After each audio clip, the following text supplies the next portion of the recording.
गर्मी का मौसम शुरू होते ही मुंगेली जिले में अवैध बोर खनन का मामला सामने आने लगा है।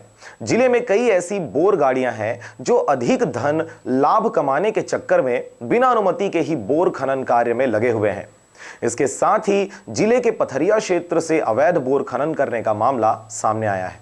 पूरा मामला पथरिया क्षेत्र के ग्राम पंचायत चंदखुरी के पास का है, जहां चंदखुरी व घुटिया के बीच अनंत दास ग्राम कोटवार के कोटवारी भूमि में अवैध बोर खनन करवाया जा रहा था। वहीं अज्ञात व्यक्ति द्वारा नायब तहसीलदार को अवैध रूप से हो रहे बोर खनन की सूचना दी गई। मामले की गंभीरता को देखते हुए नायब तहसीलदार अश्वनी कंवर तत्काल ही मौके पर पहुंचे, जहां उनके द्वारा बोर खनन के उचित कागजात नहीं मिलने पर गाड़ी जब्ती करते हुए कार्रवाई की गई है। कल लगभग 9:45 के आसपास ग्राम चंद्रकुरी से किसी अज्ञात व्यक्ति का फोन आया कि ग्राम चंद्रकुरी और घुटिया के बीच में बोर खनन हो रहा है।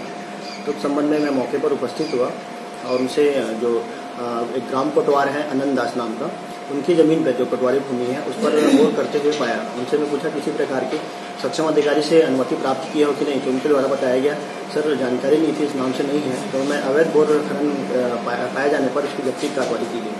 सर बोर गाड़ी किसका है? उनके द्वारा अनंत दास के द्वारा बताया गया, सर गाँव के निवासी हैप्पी नाम का व्यक्ति है, उनका बताया गया।